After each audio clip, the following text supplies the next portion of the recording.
how it goes. It's like we'll start at 10:30, and then by like the second song or reading time, everybody starts coming in. Hopefully. All right. Well, in Matthew 16:24, I'd like to bring this to mind. It says, "If any man will come after me," it says, "let him deny himself and take up his cross and follow me." If we will come after Jesus, he says, let him deny himself and take up his cross. When somebody took up their cross in those days, it meant sure, certain death. This is Matthew 16:24.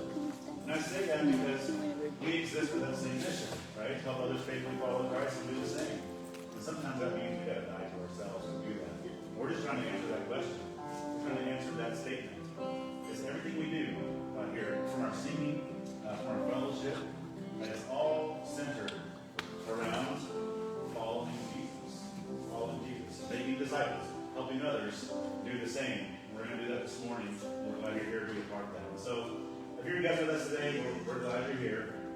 And I've added, we have your notes this morning. If you didn't, they're on the back table. We'll get that to you here in just a second. But I added a QR code. If you haven't done that, we ask you to scan that QR code. Just give information about you so we can follow up and just get to know you better. And we hope you enjoy the service today. So let's start with a word of prayer. Father, I thank you this morning. And I know for everyone here this morning, I'm sure it's been a busy week. A lot of stressors out there. There's a lot of things that can bring us down. A lot of things that can make us struggle. A lot of things that can make us grieve. Lord, it's hard to live this life sometimes. But I pray this morning as we come together, you will encourage our hearts. Encourage our hearts in fellowship. You'll encourage our hearts in the Word, Lord. If there's any area in our life, God, that you want to expose, I pray you expose that this morning. We can get that right with you. If there's anyone here who hasn't trusted in Christ as their Savior, I pray this morning, Lord, that eyes will be opened to see truly that Christ is the Messiah, the one who's come to take away the sin of the world. That they would believe. Father, just bless the singing this morning. Bless the fellowship. Help us put all those things aside and focus solely on you. As we sing these songs this morning, as we read these words, Lord, help them to sink deep into soft soil in our hearts. As we sing to the audience of one, I pray this in Jesus' name. Amen. So please stand with me as we sing to the Lord this morning. Good morning. We're introducing a new song this morning called Rise with the Sun. It talks about how this church this morning is going to join a chorus that's happening worldwide today on the Lord's Day. People worshiping the Lord. Churches like this one, churches much bigger, churches where they're having to gather in secret and coming to meet in a home, 2 or 3 people at a time, and sing songs to the Lord in hushed voices because it's illegal for them to worship the Lord where they live. And this morning we're adding our voices to that. If you ever worry your voice is out of tune, I'm sure it harmonizes with somebody somewhere singing to the Lord. So I'm gonna introduce this song to you. I'm just gonna sing verse 1 and a chorus to you, and then we'll go back to verse 1, and you can join with us. There's a song that's sung through the nation of joyful thanks to the King, where the countless saints who are rescued praise Jesus who set them all free. Now the chorus. Rise with the sun, lift up his name, all through the earth we sing out his praise. East to the west, night to the day, join in the song and sing out his praise. All right, verse 1.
el hombre ven hacia él.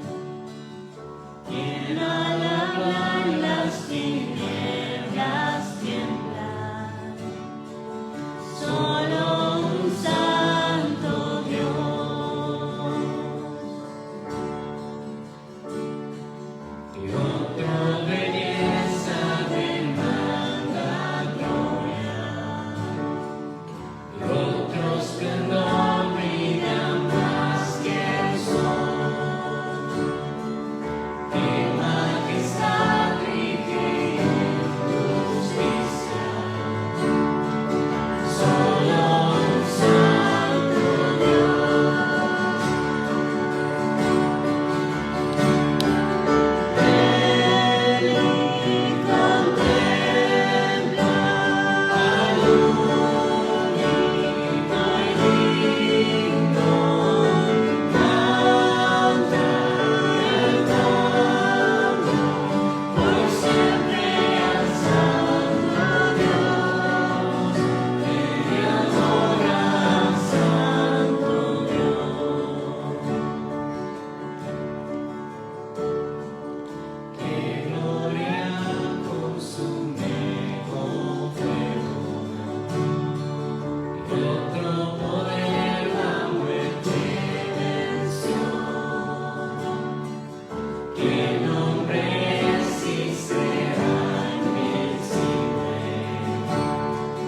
Solo un santo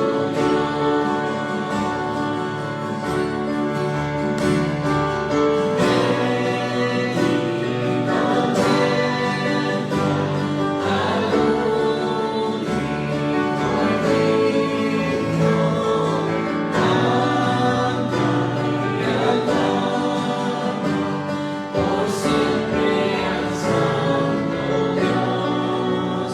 Ven y adora al santo Dios. Ven y contempla al único y digno.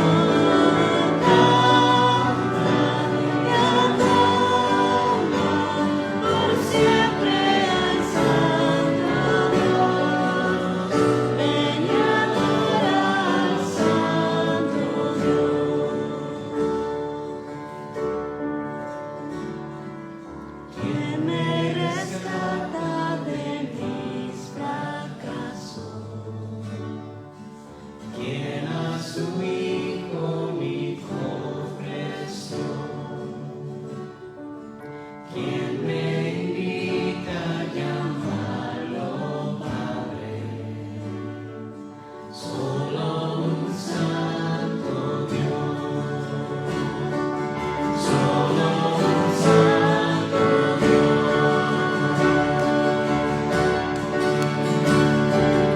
Ven y contempla al único y digno. Canta y adoramos por siempre al santo Dios. Ven y adora al santo Dios. Amen. Take a minute, learn someone's name that you don't know this morning, or tell someone what you're thankful for this morning. Good morning. Good Good morning, Mr. J. Good to see This you. looks amazing. Oh, yeah, right?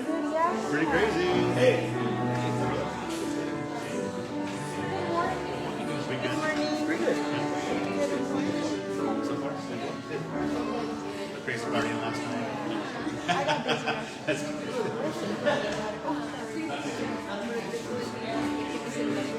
Oh, okay, okay.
I come wounded to be healed.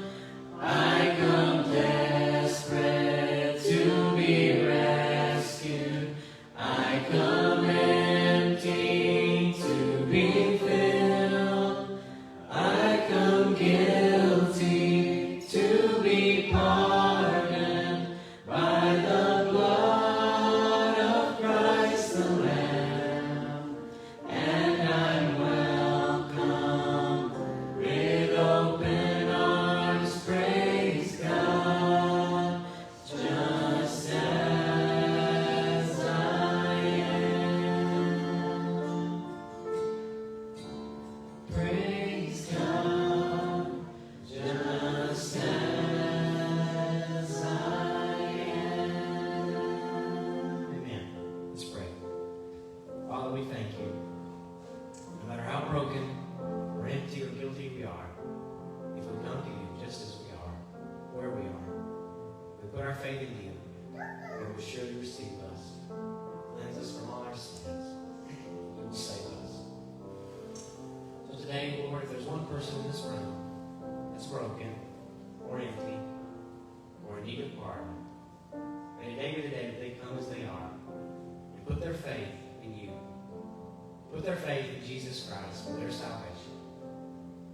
Lord, now, as Pastor Craig comes, we ask that you speak through him. Fill up the soil of our hearts so that your message may fall on good ground and take root for transformation in each of our lives. It's in the name of Jesus Christ we pray. Amen. Well, I appreciate your attention this morning. As Pastor Craig's coming, I just want to let you all know that we have a translation app. Tenemos una aplicación de traducción. Puedes escanear el código atrás de sus notas. Para cambiar el lenguaje, toca la bandera a la parte de abajo. Pastor Craig.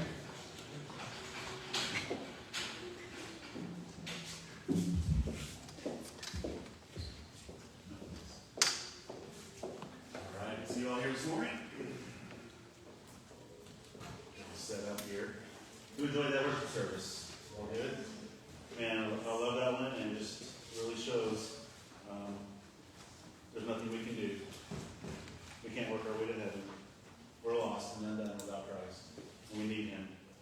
And so I pray that that service was a help for you this morning. Those songs were a help for you this morning that direct your hearts to the only one that can save us, and that is Jesus Christ. Well, this morning we're continuing on with John chapter 10. If you've been following along, I hope you have in your reading. Has everybody been reading their... So I don't call anybody out, but hopefully you're reading along in your year Bible reading plan that we gave out before. If you need that again, I can definitely give that out. But right now we're in John chapter 10. If you want to turn your Bibles there. Matthew, Mark, Luke, and John in the New Testament.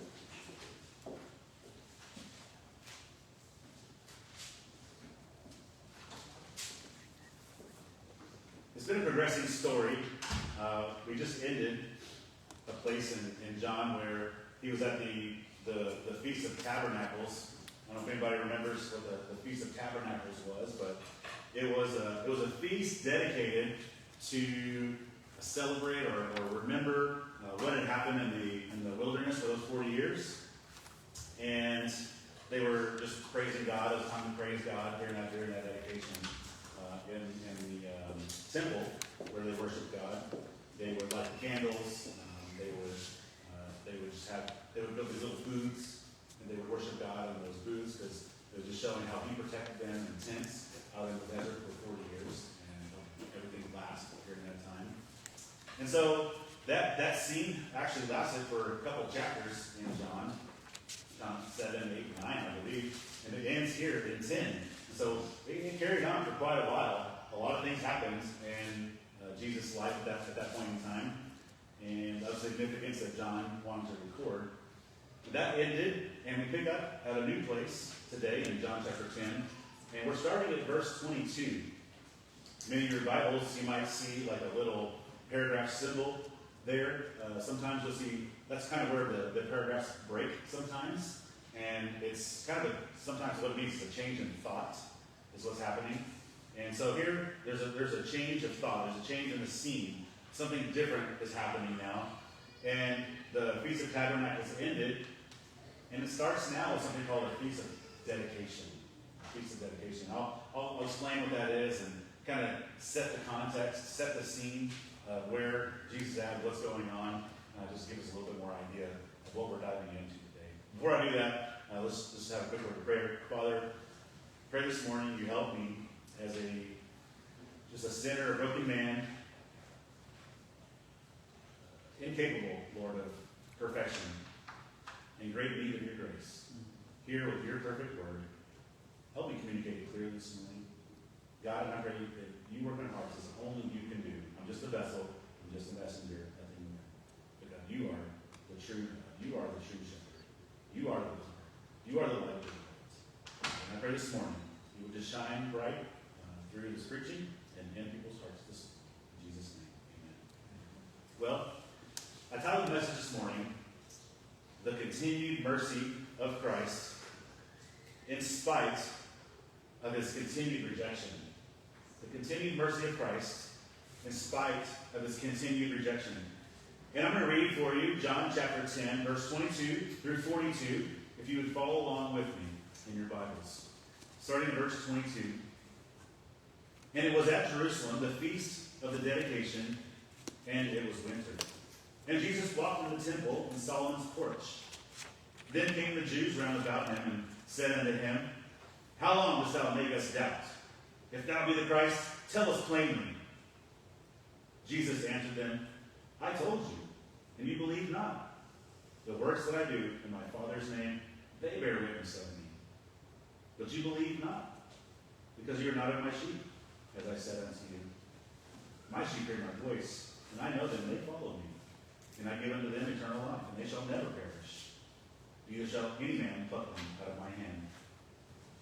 My Father which gave them me is greater than all, and no man is able to pluck them out of my Father's hand. I and my Father are one. Then the Jews took up stones again to stone him. And Jesus answered them, Many good works have I showed you from my Father. For which of these works do you stone me? The Jews answered, saying, For a good work we stone thee not, but for blasphemy, and because thou, being a man, makest thyself God.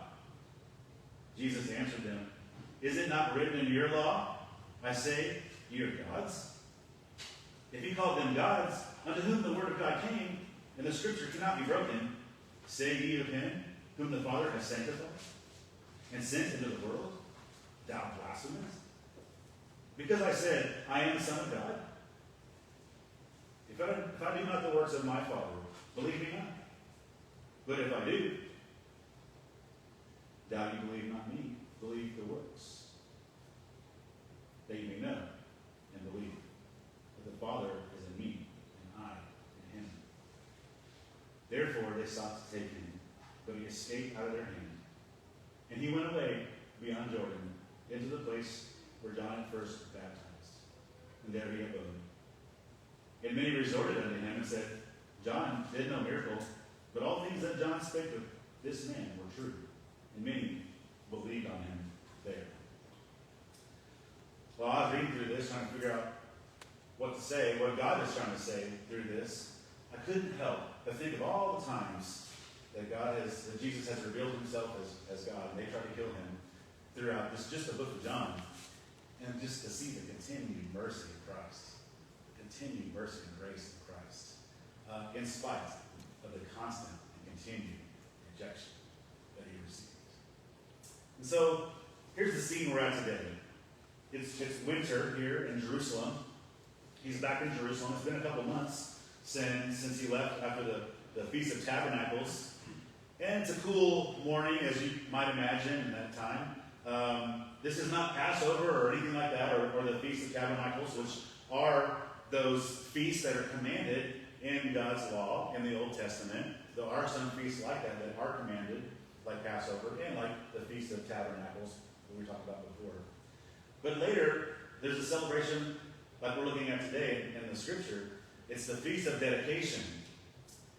And does anybody know what this might be, the Feast of Dedication? I had to look at it too, so don't feel like, I just wondered if anybody had dove into this before.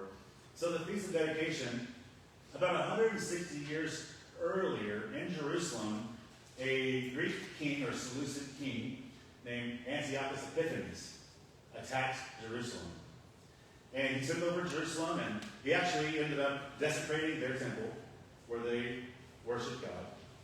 And he sacrificed a pig on their altar, and he set up a statue of Zeus, and he made them worship Zeus, and he killed many of them during this reign in Jerusalem. He made them set up this pagan sacrifices and stop the animal sacrifices that were going on. His name, the name of the person that actually overthrew him, so a Jewish priest rose up out of the ranks in Jerusalem. His name is Judas Maccabeus. Judas Maccabeus. Have you ever heard that name before? So Judas Maccabeus led a revolt against overwhelming odds against this Seleucid Greek king, Antiochus Epiphanes. They reclaimed Jerusalem. They retook the temple.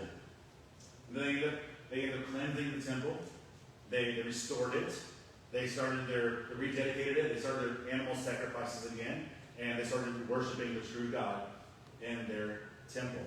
And that's the moment that came this feast. As a yearly reminder that they set up, that God had helped them, that God had preserved them, that God had helped them restore the temple and bring back worship, and gave them victory.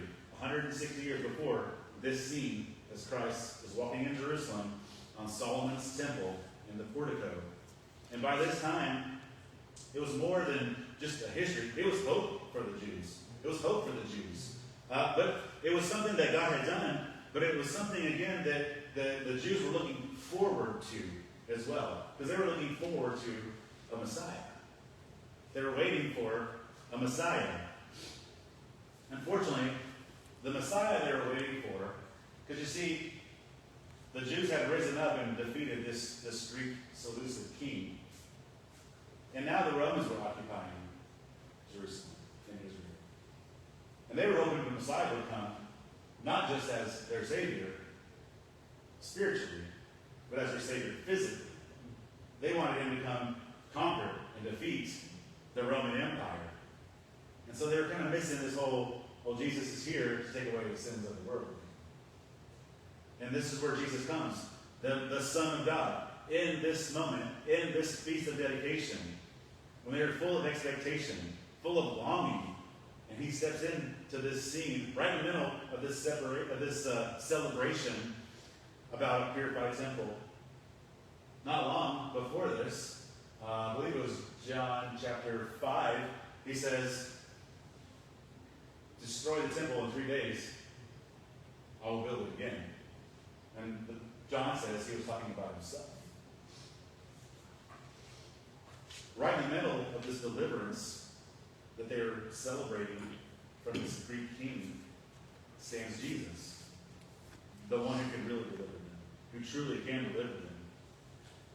And he's openly in public here, in this portico, in Solomon's porch. It's a place of teaching. It's a public place. It's a place of decision. And by this point, in John chapter 10, Jesus has already done many miracles. He's healed the blind. He's taught with authority throughout Israel, throughout Jerusalem. He's just previously, we saw last week, he's declared himself to be the Good Shepherd. He's declared himself to be the door. And so this tension has been building over the time.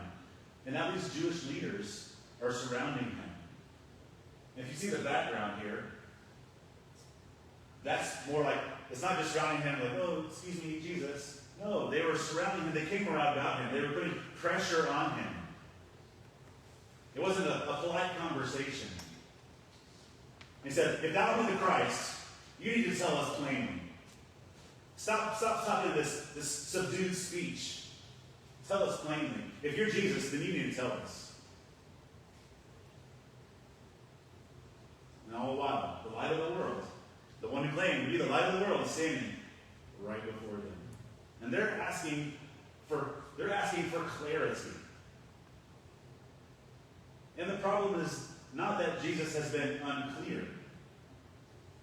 The problem is that they have been unwilling. They've been unwilling to listen. And that's what I believe makes this moment so powerful, is that we're stepping into a moment of decision.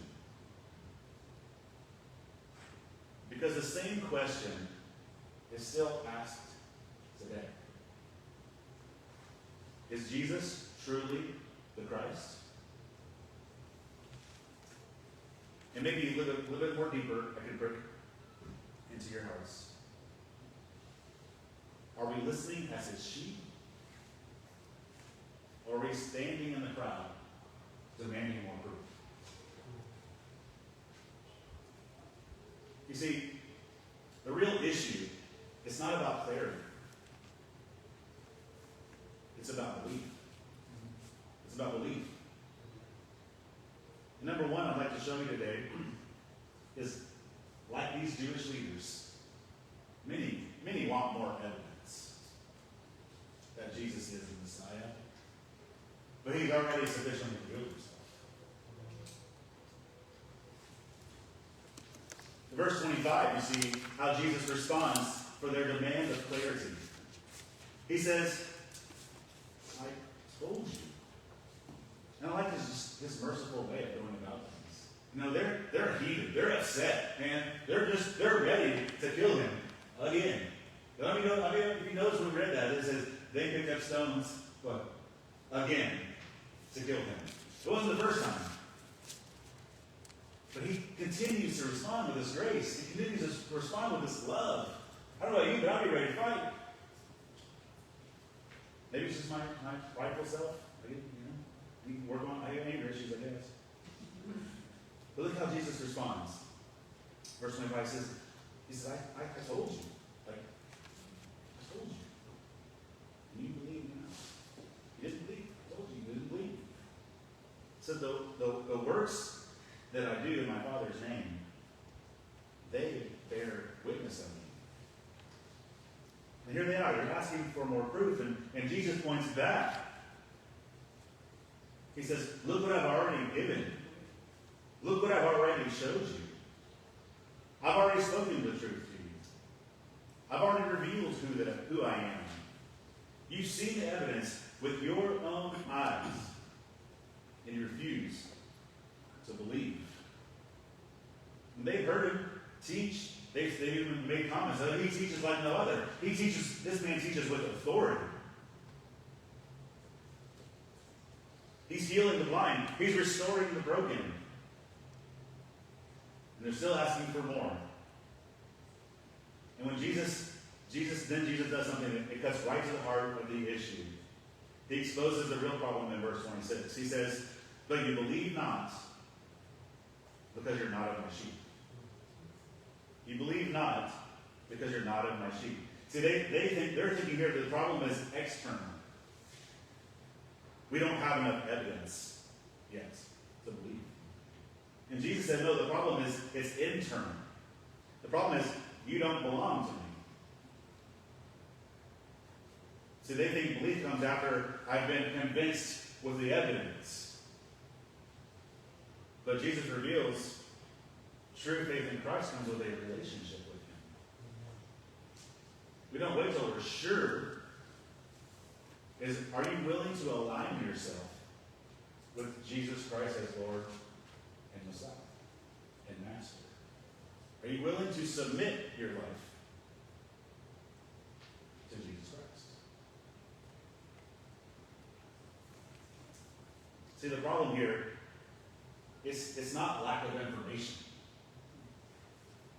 It's refusal to submit to the Lordship of Christ.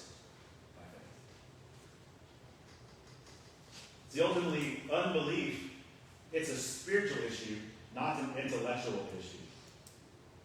John 5:40 says, you will not come to me that you might have life. You see that? You will not come to me. This is purposeful refusal. to come to Jesus Christ as Messiah. You will not come to me that you might have life. And the issue is not they can't believe. The issue is they won't believe.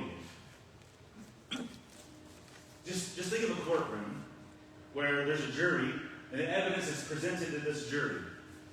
There's eyewitnesses, there's video footage of everything that took place. There's a clear written confession, and they see the person confessing.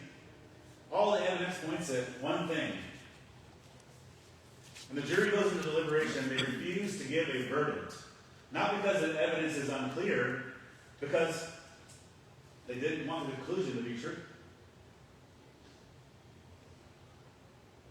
They're refusing because they don't want the conclusion to be true. So instead of submitting to the evidence, they resisted. It's not a lack of information that's been given. It's a rejection of that information. And if we're honest, this isn't just a problem that they had back then. This is a problem that we have today. I talk to people all the time about Jesus, about the gospel. I present to them the evidence that I see that makes me believe that Jesus Christ is who he says he is, that he's God. He's my master. He's who I've submitted my spirit, my life to. And I hear people say, I just need more proof. I need more evidence. I need to do more research. I'm just not yet convinced.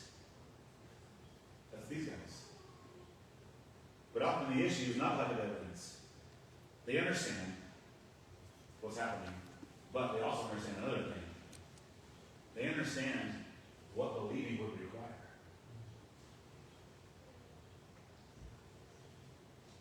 Because if Jesus Christ truly is Christ, if he truly is Lord and Master, well, that takes submission. That takes submission. See, he's not just a Savior, he is the Savior. He is the Lord. He is the Master.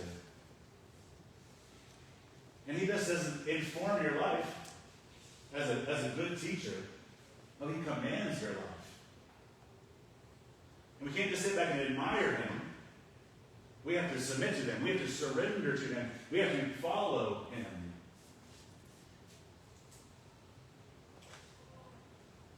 And that's where many people hesitate. That's where many people go, okay, you had me until then. I have to submit. I have to surrender. See what that means? That means I don't make the decisions for my life anymore. Jesus does. That's tough. I knew when I was coming this morning to preach this was going to be hard. A lot of people stay right there. They stay in that moment of hesitation. I haven't seen them. I need more. I need to be convinced. People can grow up in church and still not believe. People can sit here and hear sermon after sermon after sermon and still refuse to submit to Christ and to continue to resist. There's people who can quote scripture probably better than I can, and they will still not follow Jesus as shepherd, as Lord, as master. You can know the facts and still refuse the Savior. Who knew better than these guys? Not the blind man who was healed. Because knowing about Jesus is not the same as belonging to Jesus. So the question is not, do I have enough evidence? The question is, am I willing to submit to Jesus as Lord? Because at some point, it has to stop becoming an issue of the mind. And it has to become an issue of the heart. Are you allowing the information that you're hearing to make its way to your heart?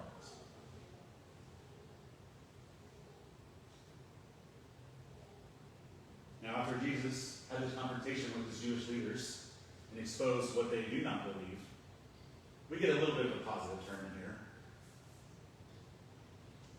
He describes of what those who do belong to him receive.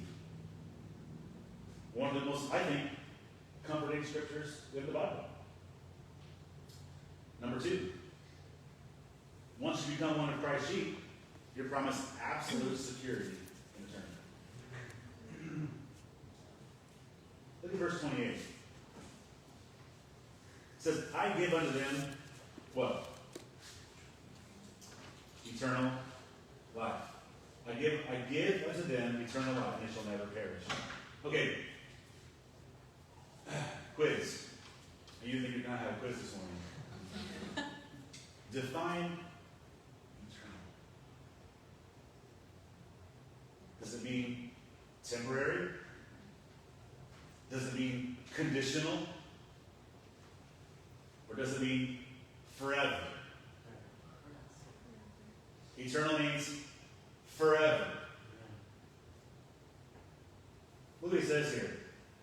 I give unto them eternal life.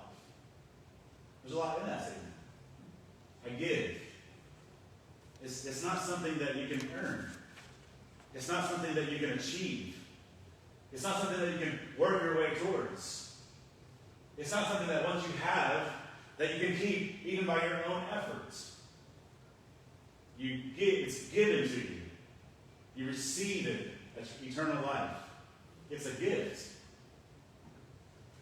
Jesus doesn't say, I reward them with eternal life. No, he says, I give eternal life. I give eternal life. It's based on grace. Grace. I've said this before, but I'll say it again. Grace. What is grace? It's getting something that I don't deserve. Grace. That's what grace is. It's an easy way to say it. I'm getting something I don't deserve. Because we often hear grace and mercy, and we think, oh, it's the same, right? It's not really the same. Maybe two heads of the same coin. But mercy is what? I don't get something I do deserve. I deserve hell for eternity for my sin. I deserve it. But I get grace, like something I don't deserve, which is heaven for eternity. It's given. It's a gift. It's not dependent on me earning or deserving it. And he goes on to say, they shall never perish. Now again, never, it means never. Never, right? Never.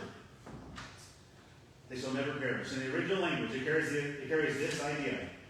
They will absolutely never, ever perish. There's no clause. There's no condition. It's not like, oh, if they mess up, oh, if they sin again, if they struggle, they're going to lose their eternal life. No. Never, ever perish. Never, ever perish. Never means never. It means eternal. It means forever. And this is a beautiful thing. No one can take them out of my hand. Neither shall any man pluck them out of my hand. Once you're in Christ's hand, there's no force. There's no enemy. There's no circumstance that can take place that can ever undo what Christ has done for you. And he goes a little bit further in verse 29. The Father's hand is involved. No one can look at my Father's hand either. It's like you're doubly secure. You're held by the Son, and you're held by the Father. Right? I like this illustration. Say I take my wedding ring here, and let's say Tally's here. Tally's 1, right? She's not very strong. I mean, I'm not strong. I think I'm So, let's say I take my ring, and I put it in my hand like this, and I hold my hand tight. Now, if I hold my hand tight, and I say, Sally, try to get that ring out of my hand, do you think she'll be able to do it? Maybe if I pass out, like, or go to sleep or something, right? She waits long enough. But God doesn't pass out. God doesn't go to sleep, right? So he's sitting there holding it, and I hold this around Sally. She can't do it. Now, to make it doubly secure, I take my other hand and I go, okay, now try to get it out. No way. There's no way she's ever going to be able to get it out. Now, I'm just a man. Weak, frail. My life is fragile. But the eternal God, creator of the heavens and the earth, you're secure in his hand. Not just Jesus, but the Father's hand. Nothing can take you out of it. Nothing can separate it. Not even yourself. And Jesus says, I and my Father are one. I and my Father are one. This is a unity of the nature and the essence of God. There's one God, exists in three persons, the Father, the Son, and the Holy Spirit. He's claiming a big claim here. I am God. I am God.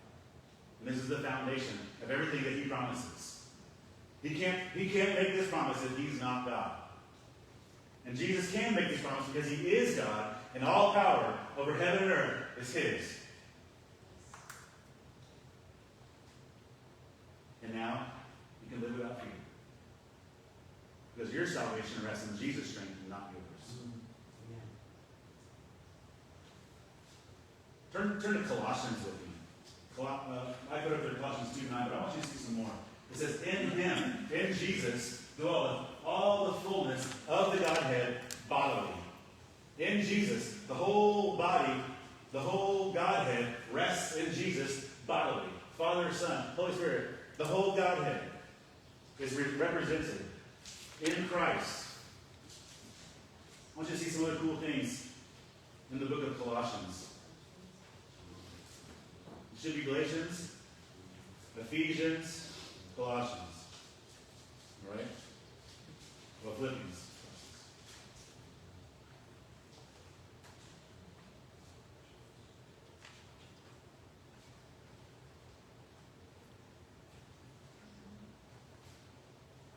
All right. Go down to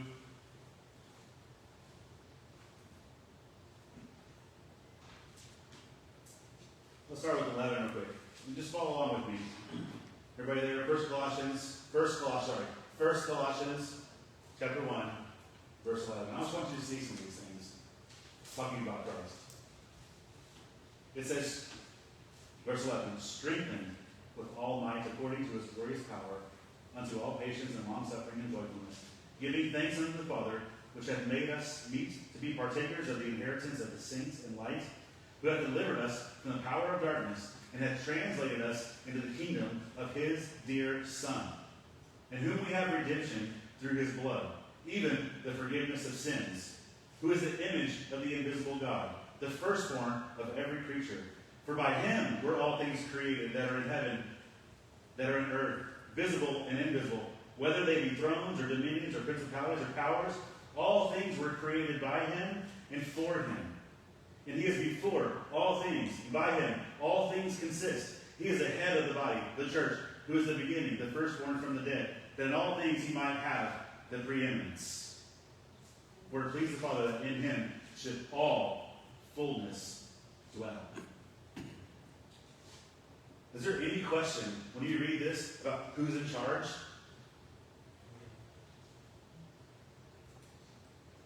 And I say that because to prove my point here. Now you can live without fear. If you're one of his sheep, you can live without fear because your salvation rests in his strength, not yours. What a comfort. What a comfort. One of the last things he said to his disciples was what? The Great Commission, right? The Great Commission. Before he gave the disciples the Great Commission to go reach the world with the gospel, he said this, Matthew 28:18. He said, and Jesus came and spake unto them, saying, all power is given unto me in heaven and earth. Go ye therefore, teach all nations, baptizing in the name of the Son, Father, and Holy Spirit. That means he has all authority over life, all authority over death, the power of every force in existence, and the ability to keep every promise that he makes. And if Jesus is not God, that promise falls apart. Imagine a small child. Imagine you walking across the street with Tally. Now, I'm using Tally again for an example. She's not here, so I'll have to bring her. Now, you're walking across the street with Tally, and you're worried about traffic, you're worried about getting free, you're running off by yourself, right? You put her hand in your hand. Well, again, I hate to say this, but Tally's not very strong. And when you're walking across the street with Tally, are you depending on her strength? Or are you depending on your strength? Right? Her grip is weak. She could fall, she could stumble, but Edmund's grip is strong. Tally's safety is not depending on how tightly she's holding on to him. It depends on how tightly he holds on to her.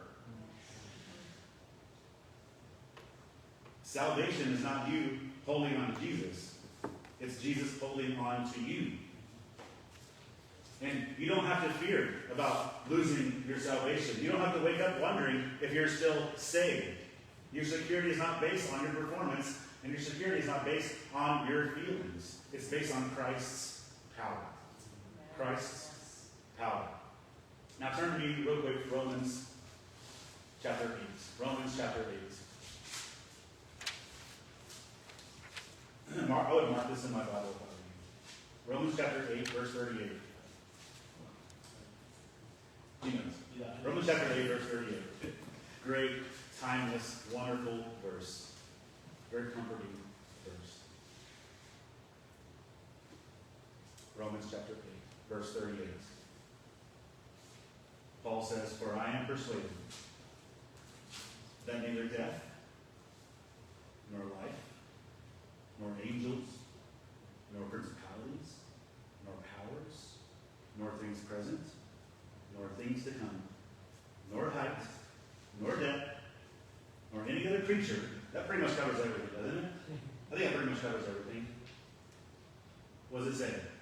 "Shall be able to separate us from the love of God, which is in Christ Jesus our Lord." Your salvation is Him holding on to you, not you holding on to Him. He has the power. He's the only one that does. Some people might live this Christian life feeling like they're constantly on the edge. Like, if I make a mistake or if I struggle, one bad day, it's going to undo everything. But Jesus said, if you're mine, you're secure. You're secure. And the question is, do I trust that Christ is strong enough to hold on to me? Do I trust the promise that Christ is strong enough to hold on to me? But I got to switch back to something a little sad. This is where the text leads. Even with the promise this powerful, this clear, not everyone is going to respond the same way. Number 3. Sometimes, no matter how clear the evidence, many will still refuse to believe in Jesus. Verse 31. The Jews picked up stones again to stone him. Why? Verse 33. Because thou, being a man, makest thyself God. Even after all his teaching, even after all his miracles, and he reasons from the scriptures with them, they still try to kill him. They still want to kill him. They pick up stones. And Jesus asks them in verse 32, remember this. He's like, many good works I showed you for my Father. For which of these works are you stoning me for? And they couldn't. Because all the works were good. And they said in verse 33, for a good work, we're not stoning you. We're not stoning you for something good, a good work you did. We're stoning you because of blasphemy. We're stoning you because you, a man, are making yourself to be God. They understood exactly what he was claiming.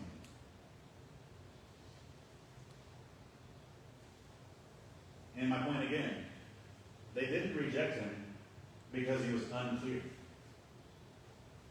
They rejected him because they refused to accept what was clear. And they teach us something important. Evidence alone does not guarantee belief.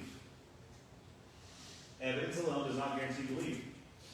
There are many reasons Jesus says many will still not believe. Many reasons Jesus says many will they're still not going to believe. Number one, spiritual blindness. He says, you're not of my sheep. 2 Corinthians chapter 4. Turn there real quick.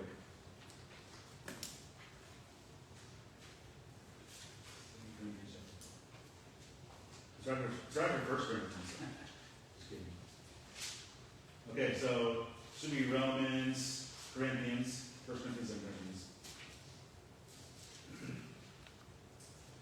2 Corinthians chapter 4. I'll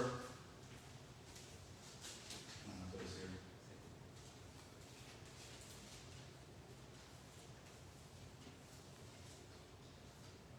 Right there. 2 Corinthians chapter 4, verse 3. Sorry.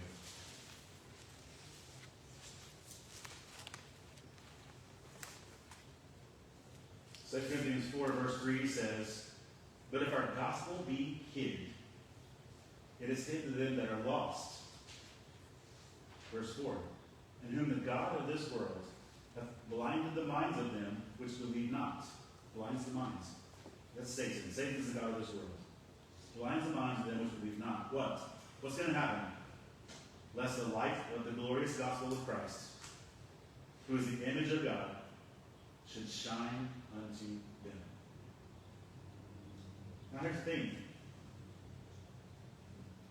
They're refusing to be blind. Sorry, to see. It's a willing blindness. They're blindness because they refuse to see the clear evidence that's right in front of them. Spiritual blindness. The root of the problem is spiritual. Without spiritual life, people cannot see spiritual truth clearly. The Bible says God is drawing all men to himself. But not all men will come.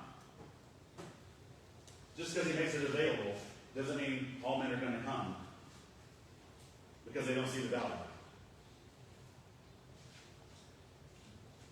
Typically because number 2, pride. They said, thou makest thyself God. See, the problem wasn't just theology, it was authority. They didn't like the authority that he talked about. If you're God, that means I have to submit to you as God. They wanted to be gods. They liked their authority, and they continued to refuse. They said, oh, I'm not going to have you rule over me. Is our attitude with God sometimes? I'm not going to have you rule over me. I'm going to have you rule my life. I'm going to have you tell me what to do. I'm going to listen to you. Pride. Number 3, rejecting the scriptures. Verse 34. Go back to John.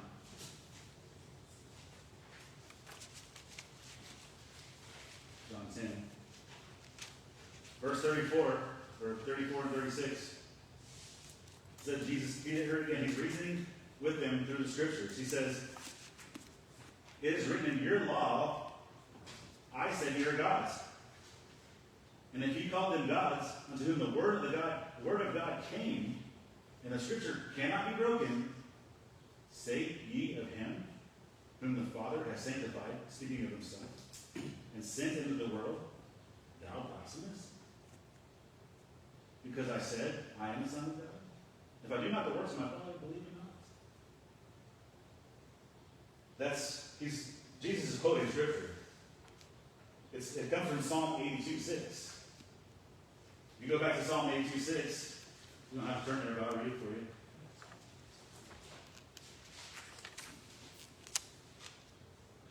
Psalm 82. This is pretty short. I'll just read it. It says, God standeth in the congregation of the mighty. He judgeth among the gods. How long will you judge unjustly and accept the persons of the wicked? Now he's talking to, who's he talking to here? He's talking to the ones he's given the word to. He's talking to the Jewish leaders from here in Psalm 82. Because God had given these Jewish people his word. And he said, I want you to go tell the world about me. And instead, they listened to all the nations around them and they fell into sin. And God judged them for that. And he said, God stands in the congregation of the mighty. He judges among the gods. How will you judge unjustly? He's telling them, you're judging unjustly, and you accept the persons of the wicked.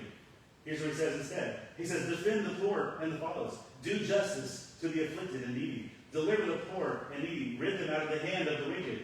They know not. Neither will they understand. They walk in darkness. All the foundations of the earth are out of course. I have said, you are gods, and all of you are children of the Most High. But ye shall die like men, and fall like one of the princes. Arise, O God, judge the earth, for thou shalt inherit all nations. That's Jesus. Arise, O God, ye shall judge. And the leaders here are misunderstanding the scriptures, and Jesus is reminding them of what it says and how they are wrong and not accepting him. He points back to what they claim to believe, and yet they resist to accept its true meaning. See, that's why I say it's possible to know Scripture. It's possible to quote Scripture and study Scripture and still miss its message. And lastly, it's a willful rejection of the evidence. It's a willful rejection despite seeing the evidence. They willfully reject. Verse 38 says, though you believe not me, it says, believe the works. And again, he's giving them another opportunity. He says, if you struggle with my words, look at my works. Look at what I've done. Because even that is not enough. Because the issue is not evidence, it's unwillingness. It's unwillingness to submit. Does anybody know Charles Spurgeon?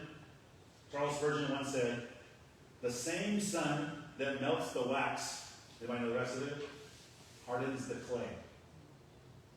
The same sun that melts the wax hardens the clay. It's not a difference in the sun. The sun shines just as intense, just as bright. The difference is the material the sun falls on. And Jesus is the same. His truth, his message, his invitation, it's all the same. The difference is hearts respond differently to his message. Some are softened. Some are hardened. You can have two people sit in the same room, in the same church, hear the same message. One walks away changed, one walks away unchanged, maybe even more resistant. It's not the message, it's the heart.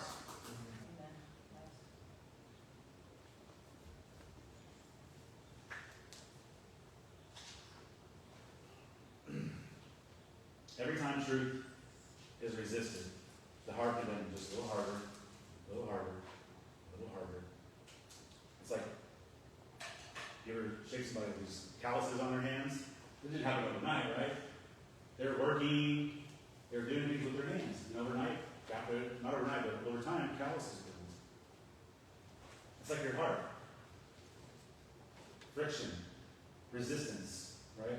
You're resisting God's word, resisting God's truth. You're resisting the drawing of God. And it's just going to be a little harder.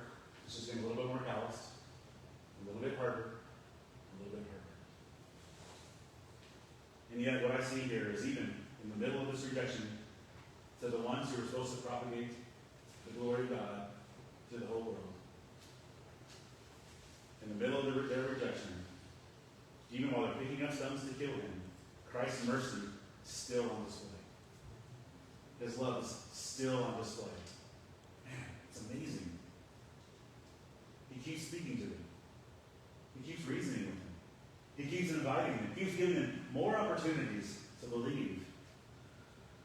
And again, that brings up the final truth of this message. It's the continued mercy of Christ. He's not lacking clarity. He's overflowing in mercy. Some demanded more evidence, but Jesus had already revealed himself. Some were given absolute promises of eternal security. Others rejected those promises entirely. Some picked up stones to kill him. Just a few verses later, others believed on him. Through it all, Jesus never stops preaching. He keeps speaking the truth. He keeps pointing to his good works. He keeps appealing to the Scripture. And he keeps extending opportunities for people to believe in him. And that is the continued mercy of Christ, in spite of continued rejection. See, some people are still asking for more evidence, when the real issue is surrender. Some are still resisting the truth, even though they know exactly what it requires. And the question is no longer, what did they do with Jesus? The question is, what do I do with Jesus? What do you do with Jesus? You don't need more evidence. You need response. Every head down, every eye closed this morning. Every head down, every eye closed this morning, if you would. Just attitude of prayer. You see, will you continue standing in the crowd and questioning Jesus? Or will you step forward as one of his sheep, believing and submitting to him? And he gives you the promise. He says, I give unto them eternal life, and they shall never perish. And that option is still open today. That option is open for you. The invitation still stands. Some walked away hardened. Some walked away believing. And the difference was not the evidence. The difference was their response to the message of Christ. Today, if you hear his voice, don't resist it. He said, come unto me, all you that labor, who are heavy laden, and I will give you rest. Does your soul need rest?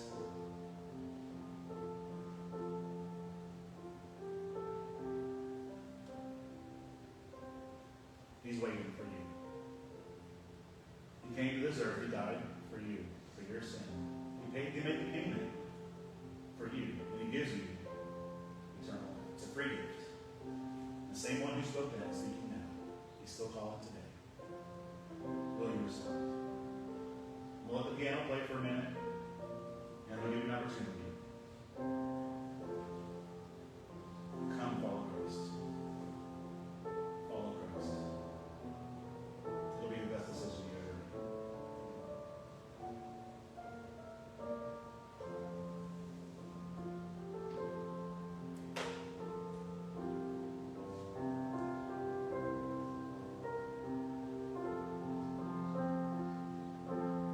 It's open for somebody can talk to you about how to be saved.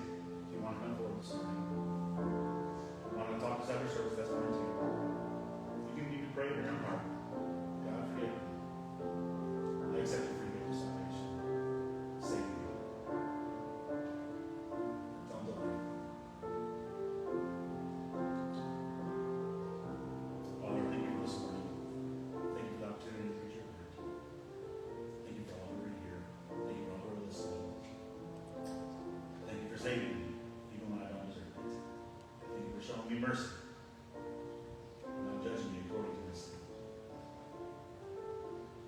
I pray you use me and use this church to be a great light for you. And everybody here today. In Jesus' name. All right, good morning. Thank you for your attention this morning. Thank you for being here. We're really grateful that you worshiped with us. Grateful for that wonderful message from Pastor Trey. Before we close in a hymn, I just want to share with you some brief announcements. Tonight is our time of prayer and devotion. Brother Mark is giving the devotion tonight, so that'll be a blessing. You didn't know? No, I'm kidding. Come back in here. Mark shared a short 10-15 minute devotion with us, and we're going to pray with each other, bear one of those burdens in prayer. Tuesday nights are our Bible study. We decided to do 3 months of parables instead of 2, since they're so good. This Tuesday we're talking about the parable of the Good Samaritan. You can sign up for Church Center to see events and whatnot. There's QR codes there on the screen, also on the back of your notes. That's also a way that you can give. There's 2 ways to give, including the app. We have an offering box back there in the back. And then April 1st and April 4th. April 1st at 6 p.m. and April 4th at 9:30 a.m. April 1st is a Wednesday, correct, Pastor?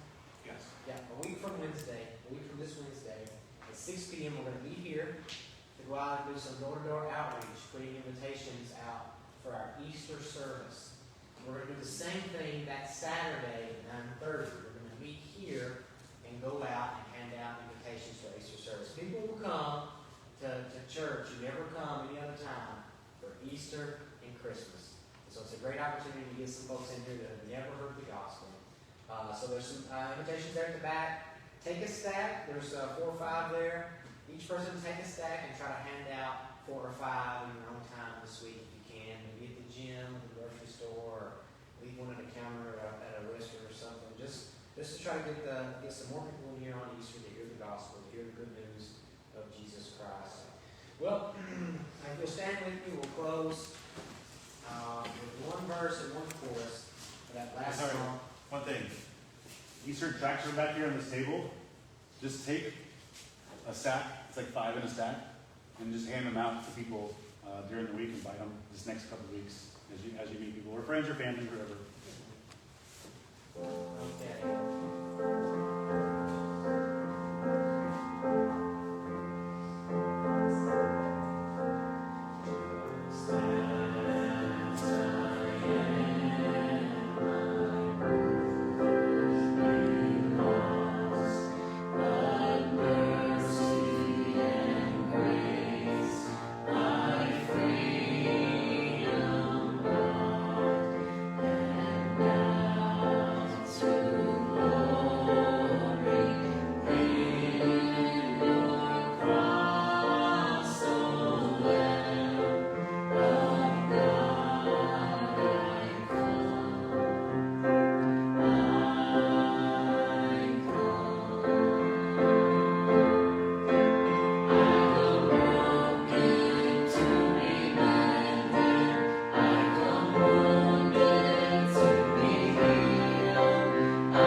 Do I get this? Did you just hit finish?